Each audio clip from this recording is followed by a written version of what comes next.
YouTube. Welcome back to another reaction video. It's your boy She Loves B Love. And today's video, we are going to watch another Louaista video. It's the Art of Self Snitching. So it's basically, I guess, rappers shit snitching. I don't know. Well, self snitching. You know what I'm saying? So y'all know what that is. You know what I'm saying? So it's your boy. Roll to 5K subs. We already hit 1,000 subs already. Now we just need the 4,000 watch hours. You know what I'm saying? I already knew I was gonna hit the 1,000 subs. I wasn't worried about that. I'm worried about the 4,000 watch hours so we can get monetized. So make sure y'all like, comment, subscribe, and watch my video all the way out. And we out. Ew! Alright. Let's get it. Let go. Ew! They be their own star witness. These immortal words were uttered by MF Doom and Mr. Fantastic in 2004, but they've never had more relevance than they do today. In the modern era, rappers have progressed from spinning tall tales about criminal activity all the way to modern drill scenes recounting the exact details of crimes as though they were filling out ready-made police reports. There are plenty of notable stories of popular rappers engaging in this ill-advised behavior. But while things like Bobby Shmurda reflecting on how Mitch caught a body like a week ago didn't exactly help anyone's case when the feds came calling, those bars were practically encrypted compared to how blatant some artists were when it comes to detailing their exploits. But sometimes, a throwaway line like that is enough to fuel legal drama. Prior to his untimely passing, Draco the Ruler's reference to having RJ tied up in the back on 2016's Flex Freestyle became important evidence during his first-degree murder trial. And based on what he'd given them, the prosecution then created their own narrative about his material while he was being held behind bars. They were doing to you. They were going through all your music and saying this guy's violent, he's this, he's that, all based off of bits and pieces from your song. They use their own interpretations of what they think something means, or because a lot of people don't know what I be talking about. Half the time, I don't know what I be talking about. Right. So it's like weird in court where you trying to tell me what I mean. Right. It's just weird. Well, and on top of that, they were saying the Stink Team was a gang. Yeah.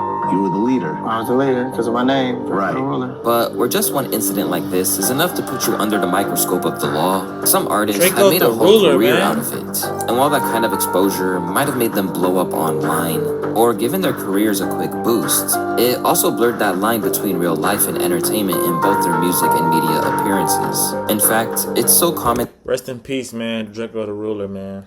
that it's led artists to be wary of doing interviews with people like DJ Vlad, due to their tendency to lead rappers to incriminate themselves on camera for the world to see. Well, Is that Vlad? I didn't know he looks like that. I got a couple indicted. Realistically, you're a beater. Of course you wouldn't say I got anybody indicted, but you finished. Some of my peers, some of the people that sat in this seat aren't fast enough, intelligent enough to know when his bait being swung their way. You didn't do it, but hell yeah. If the police ever try to seize any sort of footage, I would deny it. You don't got to. Go straight to YouTube. And unfortunately, there are plenty of rappers whose careers were cut short when they learned that clout isn't always worth the consequences. It's your boy Definitely Louaista, not. and this is the Art of Self Snitching. Louaista! If informing yourself is truly an art form, then one of its pioneers comes from the mean streets of Brooklyn. And now, he may never place his feet on the outside world ever again. Who is Referred this? to as the big homie in the streets, Raw Diggs was about as real as they came in the New York hip-hop scene. Through his high-ranking position in the murderous Mad Dog Bloods, Raw emerged from the Gowanus projects with verifiable credentials that made him a perfect candidate for a new voice of the city. And for a while, he was making big strides, even teaming up with rappers outside of New York, such as Waka Flocka Flame. Talk about the music, man. I mean, the music, man, you know, basically we got the Vanguard movement that I'm throwing, man, the company I started this year. I've been very successful. That's what I'm saying for the past couple months. You know, I've made a lot of progress as being a novice in this business, you know what I mean? You know, we got the GMG movement. My son off the you know what I mean? A lot of people familiar with what he's doing. You know what I mean? We got some big projects coming out of this whole camp. You know what I'm saying? And we got that collaboration with the Chris Wall. You know, myself, Art of Self Snitching. You know what I mean? We just out here mashing right now. You know what I'm saying? We're connecting all over the board. We got that Desperado project. That's all of us coming together, all of our separate entities becoming one. And we just mashing the game. You know what I'm saying? As the audience gained an interest in him, Raw Diggs became an increasingly well-known public figure. But he never shied away from his gang affiliations and felt that there was a misunderstanding about what it really entailed. You know, a lot of times sometimes people say, they see me and they be like, damn, he's a highly intelligent brother. This and that. You're not an ignorant dude. I can see you, but you're not ignorant. So it's like, why are you a part of that?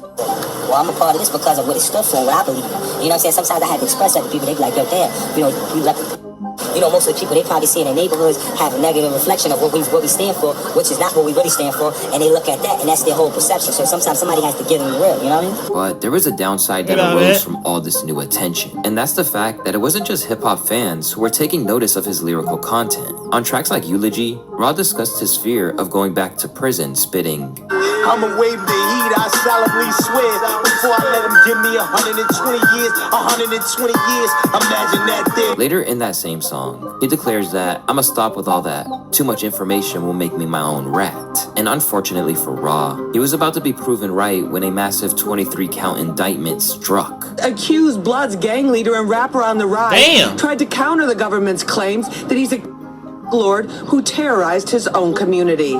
As Raw was taken into custody, he was defended by his friends and allies who tried to undo the damage of his public persona. The music is basically us talking about the life that we come from, not necessarily saying this is what I did.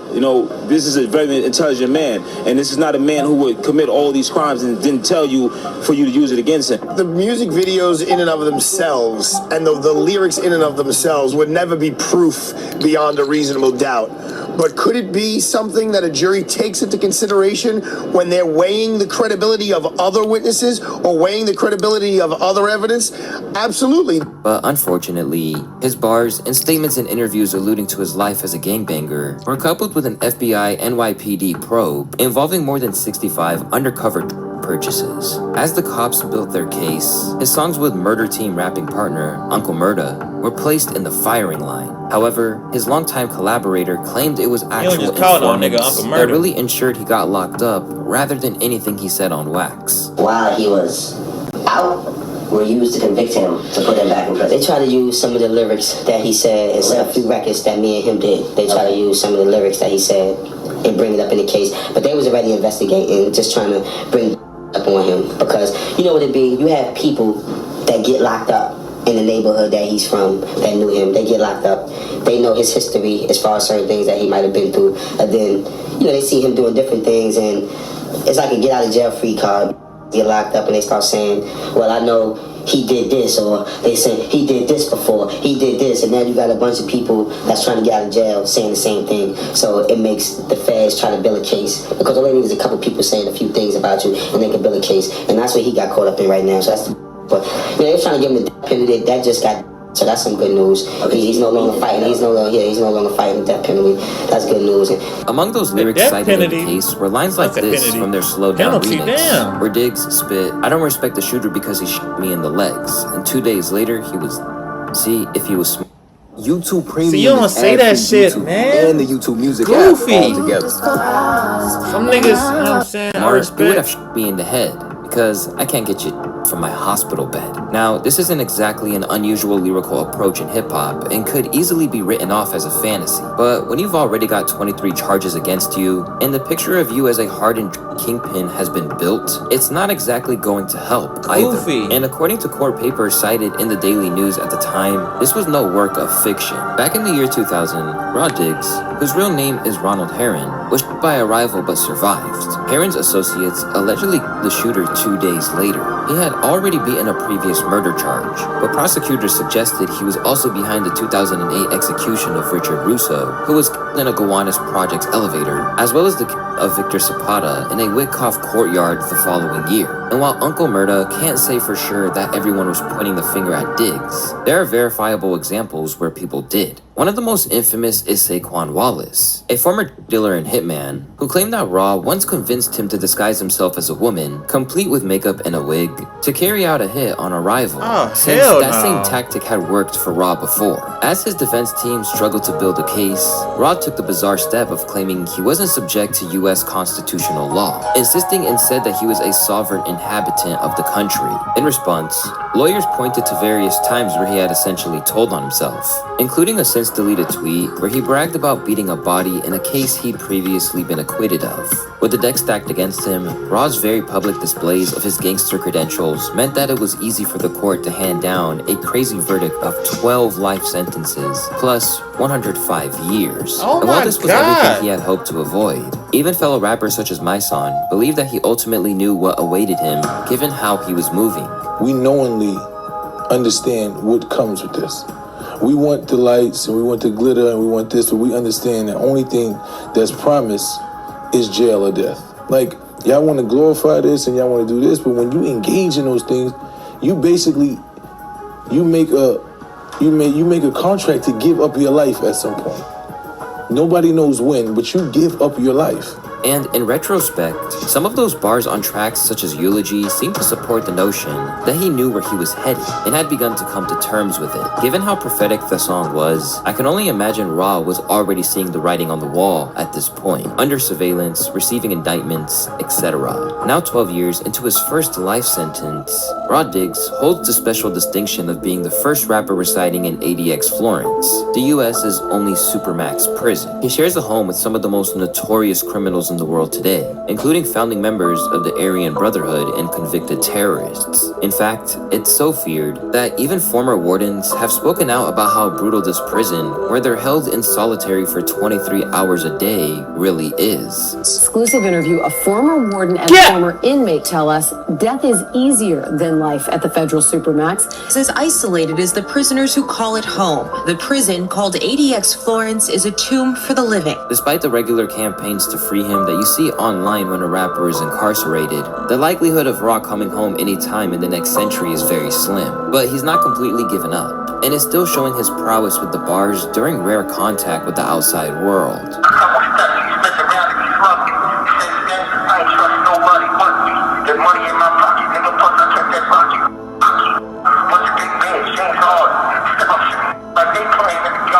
Yet for every case like Diggs, there are others where there was at least a light at the end of the tunnel after it all went down. Among those who actually managed to escape with their life intact after a lengthy bid is Cali rapper X-Rated, a notable member of the Garden Block Crips. He was active in both. That's where I was at with my psychology. I would have done that. I thought that was perfectly acceptable behavior. However, not everyone agreed, and before long, everything he'd ever said or done was helping to build a case. Due to a line on his album, which spoke of kicking doors down and mamas, prosecutor Pete Harnd argued that this was practically a prediction of the slaying of Patricia Harris. When the music was played in court, prosecutor Pete Harnd said he could see the victory in the jury's horror. Determined to keep it real, X-Rated admitted to being a gang member when on the stand, with Harnd later commenting that he was speaking honestly at least, but I don't think it was necessarily a wise course of action. Although he said that he could have testified and gone home, X-Rated left it in the hands of the court. This turned out to be a mistake,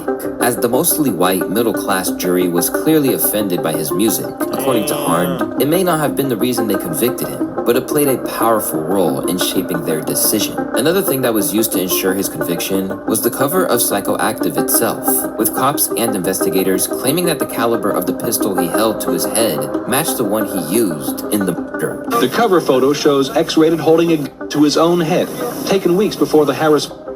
This is similar to the types used in the Harris shooting. Detectives cannot find. Sacramento County DA officials may subpoena the record company for the unreleased recording. This hysteria came not only from what they witnessed, but also from the songs they included on the project. 17-year-old rap singer X-Rated is one of 5 teenagers accused of the murder of 42-year-old Patricia Harris. Just 2 days before the X-Rated finished this recording. The lyrics of the song called The Murder are hauntingly similar to the fatal of Patricia Harris.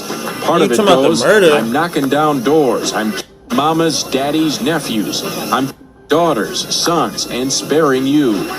William Harris, the surviving husband of Patricia, is confused by it all, but he says the song and the murder of his wife may be related. And they used the album to her conjecture that that was the weapon. Because they didn't find a weapon, there was no way to ever say it was. Nobody said it was. That's why you don't say shit like that, though, Goofy. Right, because on the cover, it has you pointing it to your head, and they're trying to say that this was the same type of that was used. Right, which is but they never found the actual weapon. They never found the gun. Sentenced to 31 years behind bars, X-Rated had a tough life in prison, where he almost lost his life when a corrections officer allegedly put a hit out on him. But in his version of the story, he handled the situation before it could go left. And so my instincts is too close. I went straight at him and bap, bap, bap. He got dropped. And it turns out that was the person that had the primary weapon that would have been most harmful. And so now everybody else is thinking now.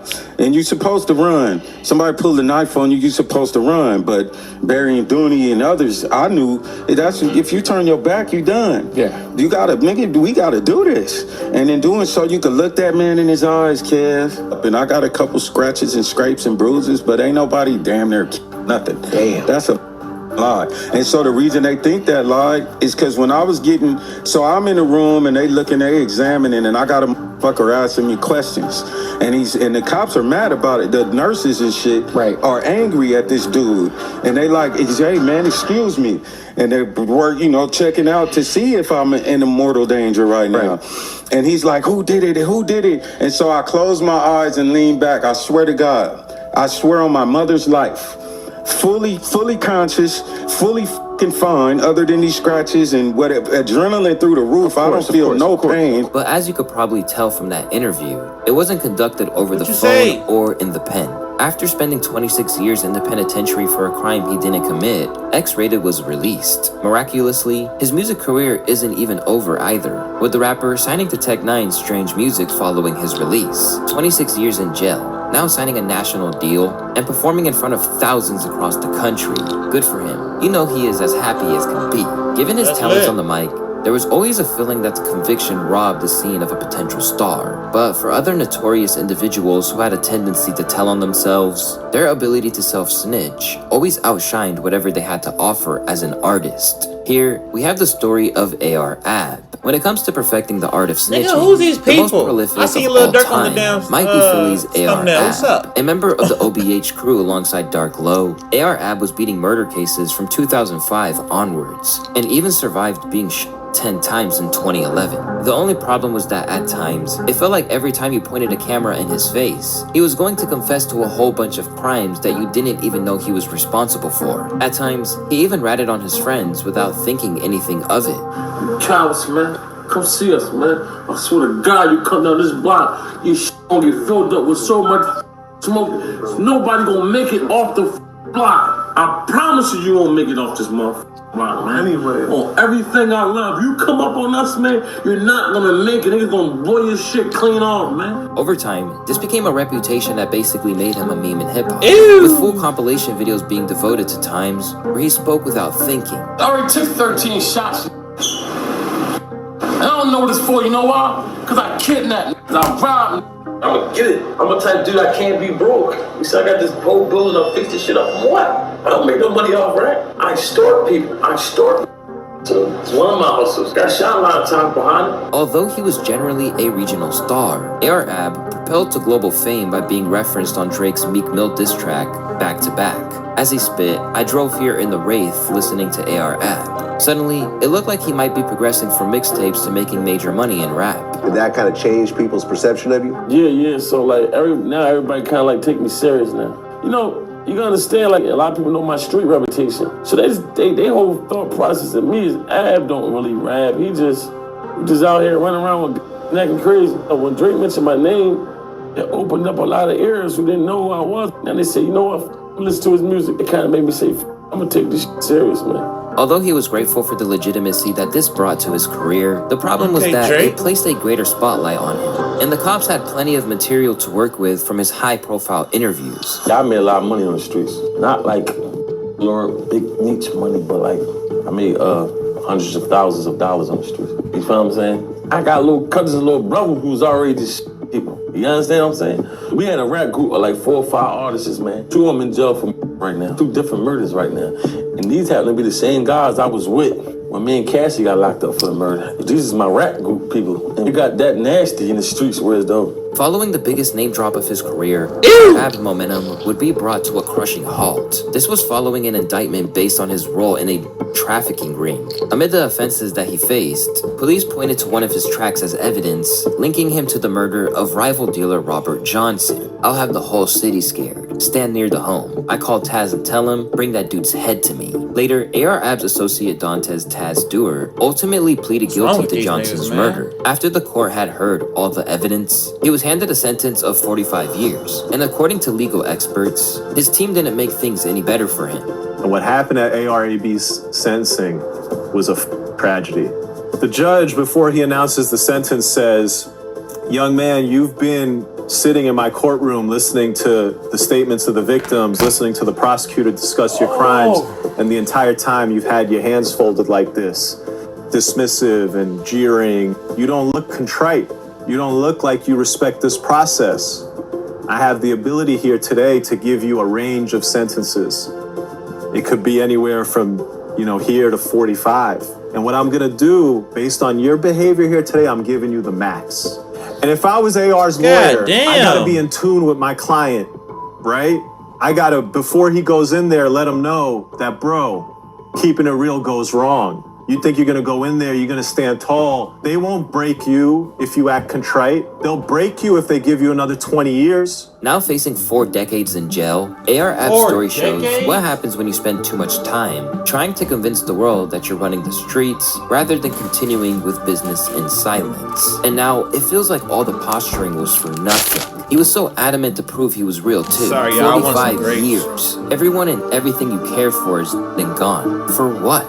For so many of these young men, it often feels like they were products of their environment. At times, they even momentarily seem like they might uplift it after their difficult beginnings in life. But for someone like Atlanta's Rollo, his journey has been a roller coaster, and his tendency to incriminate himself certainly didn't help matters. Raised by a single mother, a young Rollo would end up homeless between the ages of 12 to 14. His father was making money in the streets as a drug dealer, but that didn't help him, considering that they didn't have a relationship. Despite them being distant, Rollo ended up entering into the same line of work as his father, and by the time he was 16 years old, he had been detained in juvenile detention centers 32 times for selling drugs and shootings. After he envisioned a better life as an MC, Rollo used his connections to not only maneuver his way through the streets, but to get his rap career underway. At the age of 19, he dropped his debut project, Famerican Gangster, with the help of his friend Young Scooter. Through his mentor, he got featured with the likes of Future on Can't Lie, and eventually, he'd be rubbing shoulders with the likes of Gucci Mane and 21 Savage. Meanwhile, Rollo used his status as a real street sweeper to garner a status as a hood legend, and this enabled his operation to surpass whatever his father would have imagined during his days slinging drugs. But the problem is that he wanted everyone to know about just how much he'd come up in the world, even if a lot of the proceeds weren't always gained through legal means. Look up Google, and they say I'm looking $500,000. Hey, listen here. The apartments cost $2 million, nigga. That car cost $500,000, nigga. That Hill County vet, nigga, I paid $100,000 a piece for them bitches. I was the first nigga in the city with them motherfuckers. So you need to go on and tell Google, stop lying on me. Attempting to launder some money he was raking in, Rollo bought an entire block and owned 26 apartment units while giving a percentage of his money back to his community. We godly men, we sit up here and we pray. We ain't know no shit. We ain't selling no dope over here in the apartment. I'm Mr. Dog Food. I've been did that. Ain't gotta do that again in my life. You can down there call this a homeless shelter if you want to. But when he wasn't overseeing his empire, Rollo was known to run his mouth about the inner workings of it all in a way that couldn't help but raise eyebrows amid law enforcement. I was the biggest drug dealer in the bluff for a long period of time. I had the Bluff and I had Simpson. I had the best quality drugs, and I also had large quantity for a lower price. You know what I'm saying? So I was outbeating all my competition. You hear this nigga? Around the way. Man, these niggas be goofy, bruh. Like, why you talking so fucking much, bruh? Just make your money and stop talking. Like I said, I had all my dudes. We just built this a drug empire, And when asked if he had any regrets, Rollo insisted it was simply all he knew. As entertaining as Rollo's interviews were, this was part of the problem for him. Where real G's move in silence, he was doing the opposite of keeping a low profile and was often caught self-snitching. Due to essentially taking the stand on his interviews, it didn't exactly keep the police off his back. So even when he tried to go legit, there was still a target on his back, and his tendency to flex his money really didn't help. Plus, the fact that he had a habit of mocking the cops for their impoverished lifestyles compared to him probably made him an even bigger target for law enforcement. They be at home like, damn, I ain't gonna never make it in life. Like, like how you gonna ever make some money out of this? But you agree? I think if you arrest somebody, that shit like murder. You f***ing somebody. Look at hell, pussy ass, get on the phone, call his boss man probably make 45 to 48,000 a year. He gotta say yes sir, no sir to him. Shit, he might well come work for me. We got the dog food. Non-accepting application officer. Non-accepting application. But we tell her, our shit pop shit. Well, can't stop shit. Please now, in one bit. I cannot hear. Every day of my life, I wake up 10, 20 $1 million. What you wake up to? What you got, 10,000, 20,000 in your count? Even if you saved up that within a 5-year span, and eventually, his luck would run out when his private plane was caught pulling into DeKalb Peachtree Airport with 444 pounds of marijuana on it. In terms of street value, that's around $1 million worth of weed. After he was taken into custody, Rollo was held without bond. But he wasn't going down without a fight, and soon, his manager Queen told the media that he was being unfairly persecuted. America is the record label that Rollo started. He started that so that he would be able to sign artists, he signed himself, to put out his own music. And there are a lot of different allegations brought against him. Possession of drugs with intent to distribute, allegations of being affiliated with a gang, and 2 different incidents where police are saying they found marijuana with the street value of nearly $2 million. It's a lot that's written in the documents. You know, what's your response to all of that? The sad part is I don't understand why when black people come together, it can be considered a gang. Just because I love my brother and I want to be around my brother, why is that a gang? She goes on. Man, it's not that. It's because he's doing dumb shit. You literally just hear what she said. He got cocaine or a pound of whatever he fucking got and his damn shit. And my fucking computer about to die. Fuck! On to say the artist may have been targeted because of his unapologetic music. He has been targeted because of his song, because of his lyrics, because of his faith. His Instagram is also mentioned in the complaint documents. What was your reaction when you saw that they actually quoted an Instagram caption? I mean, everybody knows that Instagram is for entertainment. How many did an I've lost more than a man have gained in a lifetime. Have you ever lost $1 million at one time? Instagram caption? I mean, everybody knows that Instagram is for entertainment. How many people that you know put on a show for Instagram? Everyone. Despite the fact that he was facing a very grim future, Rollo refused to roll over. And when the cops tried to get him to cooperate, he wasn't having it. In an IG post in 2019, his team revealed that the government offered him 5 years on his birthday. He smiled, laughed, got off the phone with his lawyer, and fed his entire dorm bags of commissary. But ultimately, he hit a stumbling block to freedom in 2020 when his bond was revoked. After prosecutors presented evidence that Rollo had continued participating in the distribution of drugs, following his arrest in this case and while in custody. Apparently, the mother of Rollo's children had written notes that the prosecutors were able to obtain, which said things like, save up every dollar you receive from grandma, and keep count of all the kids at dad's house, so you can know how much you got at all times. A separate set of documents allegedly had values for ounces of food, and a note that every ounce is 28 grams. Those documents demonstrate defendant Davis's efforts to continue distributing narcotics after his arrest in this case, the prosecutor wrote. There simply can be no other conclusion from his efforts to establish pricing and distribution for 8 balls and grams, his instruction against the use of shake, and his warning to be wary of law enforcement listening. Knowing he was caught, Rollo eventually pleaded guilty to various charges, leading his sentence to being reduced from 97 to 20 months. Released in 2023, 97. He emerged and immediately took aim at those people who had snitched on him while defending notable YSL informant Lil Woody. Stop, man. Assuming As soon as you get released, just don't say shit. What about all 17 of them informants that told the feds I shot and killed over 8 people? Rollo began his message about legal woes. Y'all ain't on social media asking them for paid aid, or going at them like y'all going at Lil Woody. I see y'all still with them every day.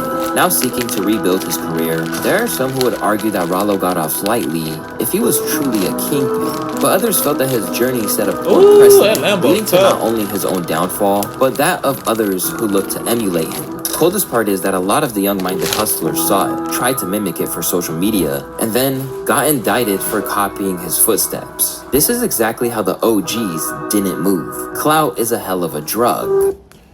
My bad, y'all. I gotta charge my shit up real quick, so yeah, y'all gonna follow me, freaky niggas. In time, Pop Out Blick was believed to be the next big Follow rapper me, from man. Philly. He even hailed from the same neighborhood as the late PNB Rock. Like Rock was definitely a big inspiration. Like no bullshit. Like bro, definitely like motivated. You feel me? Like he showed niggas like we from the same block, so like he showed like yeah, like shit possible. Like niggas could do that shit. You feel me? Like growing up and shit. Like we watching that shit really.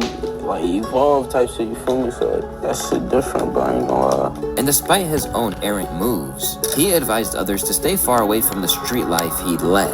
So before we get out of here, what's the message that you can get to the youth?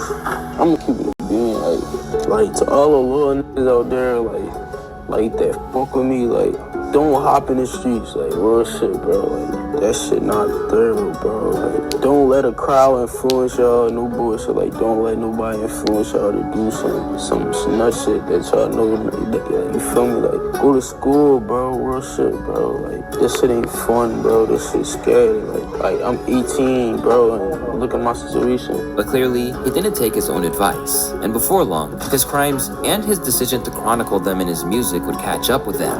On the evening of April 28th, 2 separate cars of young men pulled up to a house with the intention of making a deal for a gun worth $1,000. However, what the naive salesman didn't realize was that Blick, alongside 23-year-old Tyree Lennon and 17-year-old Khalif Fresgy, had no intention of spending any money that day. Once inside the house, things turned volatile, and it eventually devolved into a shootout between the rival crews. By the end of the battle, 3 men were dead, and another had to go to the hospital with a bullet wound in his abdomen. When police arrived on the scene, they discovered the body of 14-year-old Salah Fleming in the doorway, while 17-year-old Malik Bellard was found unresponsive on the sidewalk. Although it's unclear exactly what took place and who shot who, Pop Out Blick's crew took a loss too, as Khalif Fresgy, otherwise known as Leaky, was found on the front porch. Soon, a warrant was issued for the arrest of Pop Out Blick, but he had no intention of turning himself in. When you're trying to evade the police, the strategy is usually to keep as much of a low profile as possible. Instead of keeping his head down, Pop Out Blick kept dropping music.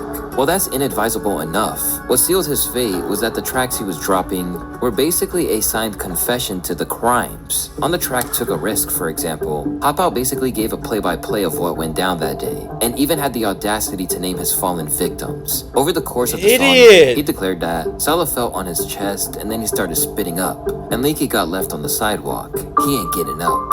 Later, he continued to disrespect, spitting, "We got 2 new Vics. We called them Double L for Law and Leaky." Later claiming that them dudes died because they ain't give it up, and he said he was a risker. He took a risk trying to meet with us. They got ghost Glocks with fake buttons. They can't beef with us.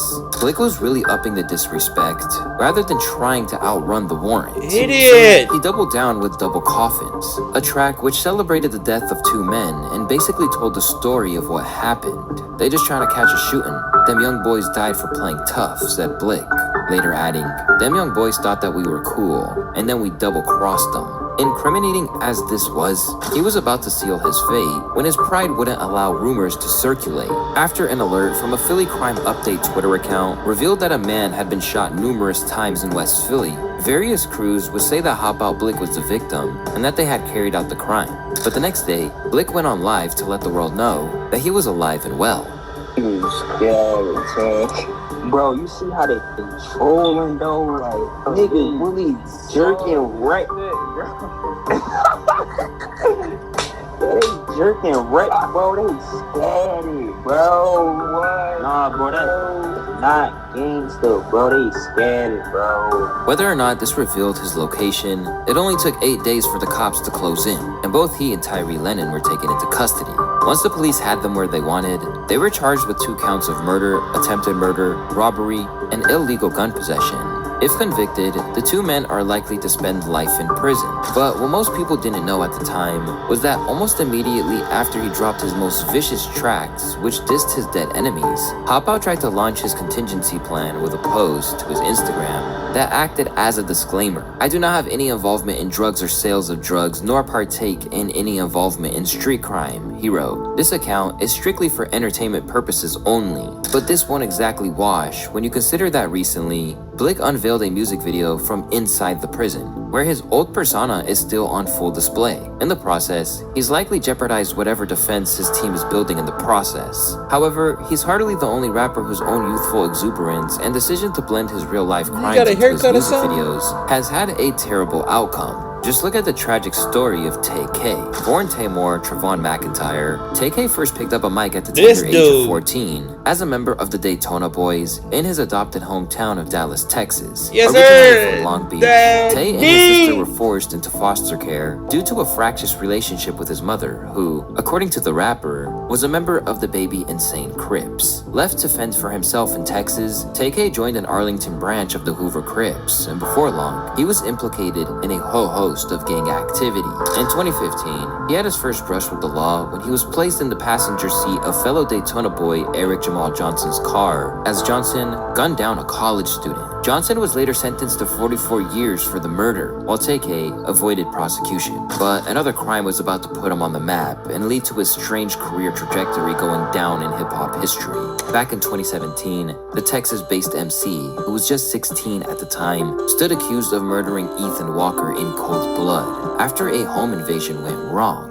Later, he cut off his ankle monitor and went on the run to evade the cops. But rather than just disappearing, he informed the whole world of his plans. On March 27th, TK tweeted, "This house arrest, 12 is gonna have to catch me on Hood." From there, TK chronicled the experience of being a wanted fugitive on his viral track, The Race, which reached number 44 on the Billboard charts and was later certified platinum. Seen holding his own wanted poster in the music video, this track made him the first rapper to ever make a worldwide hit while legitimately being on the run from the cops. But his crime spree didn't end there. And as he travels from Texas to New Jersey, he allegedly killed 23-year-old Mark Saldivar and attacked 65-year-old Oni Pepe. After being apprehended in New Jersey, TK was convicted of first-degree murder and sentenced to 55 years in prison.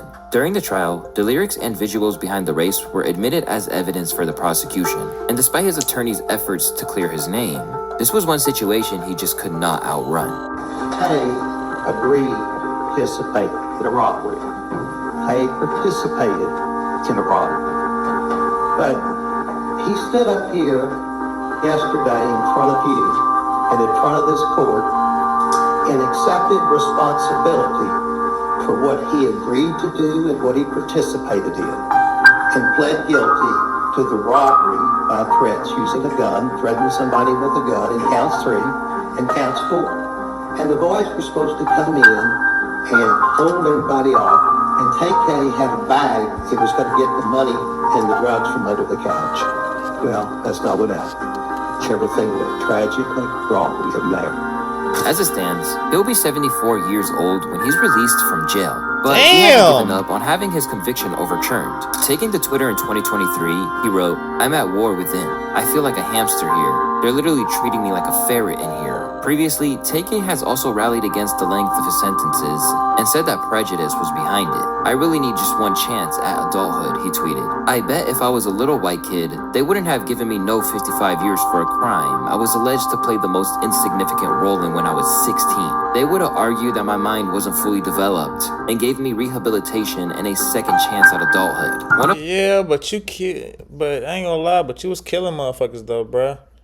Hell nah. One of my co-defendants was a white girl who was 16. Then you rapped about your shit. Nah, hell nah. Just like me, he declared. Last thing, I do want you to get out so you can make some good ass music and live your life, but I ain't gonna lie, boy, 74 is crazy. They didn't certify her as an adult, but they certified me and Pimp as adults. Pimp got 30. I got 55. She ended up getting 10 years of probation without no deal. That girl at home right now. Amid asking Kim Kardashian for help to free him, TK's occasionally active X account has also been used to discuss the violence that he's been around in the 5 years he's been behind bars. A dude in the cell by me killed his cellie with a tray and stood on his head. Whoa. He said in January of 2023, and even though his attempts to be freed are being largely ignored by the law, TK has insisted that he's renounced the life of crime and that the merciless man in the race video no longer exists. Like, I'm in jail. I don't know. If I do get out, I know I'm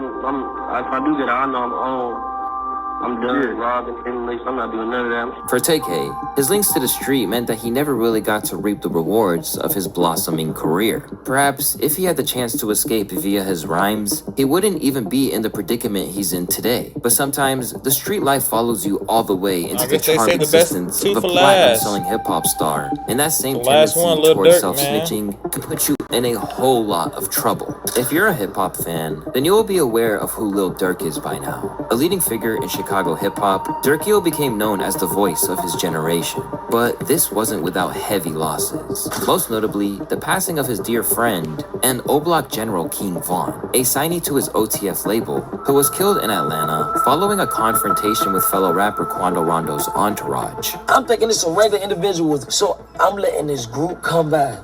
Next thing you know, a nigga hit me. Boom, bam. Man, like, I like to unite, man. I like to unite.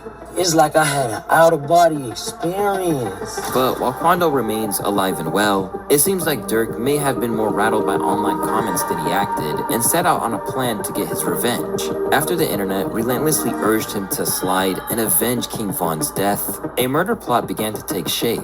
And just days after he was given the key to the city of Chicago, Durk's life came crashing down after it was alleged that he greenlit a murder-for-hire plot that resulted in the death of his longtime foe, Quando Rondo's close ally Lil Pop, leading to him famously cry in anguish as the cops arrived. He's pulling out a man who had been shot in an SUV. Savannah rapper Quando Rondo, a passenger in that car, frantic. Durk later sampled this in a song, making it clear how deep the bad blood between them went. They be on my page like Slide for Vaughn, I know they trolling me. Outside with y'all big homie, beyond, I keep them folks with me. Got it back in blood, y'all just don't know, that's how it's supposed to be. Called him for a feature just to kill him cause we know he's sweet. Later on the same track, he seemingly referred to Lil Pop's death when he said, "You better do what Nardo said, cause people die for pumping gas." A clear sub about how Pop was killed at a gas station. Another verse of note was his contribution to Wonderful Wayne and Jackie Boy with Babyface Ray, a song which prosecutors said featured him recounting how the killing of Lil Pop came about. Told me they got the Addy, go go. Got the location, go go. Green light, go go go. Dirk raps in the song. Look on the news and see your son. You screaming no, no. But the self-snitching wasn't limited to music either. During an appearance on Academic's Off the Record podcast, recorded after Pop's passing, Durk slyly said that all of the Slide for Vaughn discussion had died down for some weird reason. You be in the comments a lot? They kind of chilled out a little bit. Yeah, though. We different in Iraq. I feel like, speaking of parables, I'm trying to like decode it a little bit, but it's... we are nothing to do with nothing. I'm saying, that's like me just claiming something I want to. Fast forward to now, and a murder-for-hire plot came together, with Durk allegedly telling his associates that they shouldn't book no flights under no names involved with me. But when they headed to Cali to carry out the hit, they did so under one of his record label's credit cards. Allegedly, the apparent assailants OTF DD, Vonnie, and 072 Boogie head to California to meet another member by the name of Keon Grant. Intent on catching up to Quando and his crew, they tailed them throughout the day until eventually opening fire. Once they were snatched up by the feds, Durk allegedly attempted to flee the country, booking flights to Switzerland and Dubai, but was captured before he could successfully escape. Since then, things have been looking grim for Durkio, with claims that snitching was rampant in the OTF ranks, meaning that he may well be cooked. But it's clear that he's not going down without a fight, and among the main things he's trying to fight against is his music being admissible as evidence. In April of 2025, he released a video statement decrying attempts to use his bars and insisting that they were art. And since then, it has been ruled that prosecutors won't be allowed to do so following the public outcry against it. But not every rapper has a platform like Dirk's to get that word out. And all too often, prosecutors can form an opinion of the accused through their music and lyrics long before it even gets to the trial itself. With that in mind, we need these rappers, both aspiring and established, to be a little wiser about what they share. Because otherwise, they're just gonna keep giving the courts absolute home runs when it comes to presenting evidence. It's time for the era of self-snitching to end. Because if it can affect someone as big as Lil Durk, who knows who'll be next to have their lyrics read back to them in a court of law. YouTube. That's the end of the video, man. Make sure y'all like, comment, subscribe. This was crazy. Everybody on this motherfucker self-snitching for no apparent reason. Hey, you're talking about twin. Anyways, man. It's your boy, She Loves B-Law, man. Road to 5K, ready to hit 1,000 subs already. We just need those 4,000 watch hours. So, who's like bro? What's crazy, bruh? I just wish TK didn't do what he did, man. Cause he would have been blowing up the fucking scene in Arlington, Texas and shit. But he would have had, bro, this would have been his city, bruh. And he know that. Everybody known that, but that song was crazy and impacted a lot of people, bruh. So he should have never done that, bro. And he still, shit, he might get out till he's 74, bruh. You know what I'm saying? It's like, damn, like, he haven't, bro, this, I think he's been down near a decade now. Almost going on a decade if he was 16. You know what I'm saying? But, I feel like also, too, it had to been done, bro, because I feel like he would have still been doing what he was doing. Killing more people maybe, or doing this and that. So, I guess he learned his lesson, man. So, that's the end of the video. Make sure y'all like, comment, subscribe, and we out. Ew!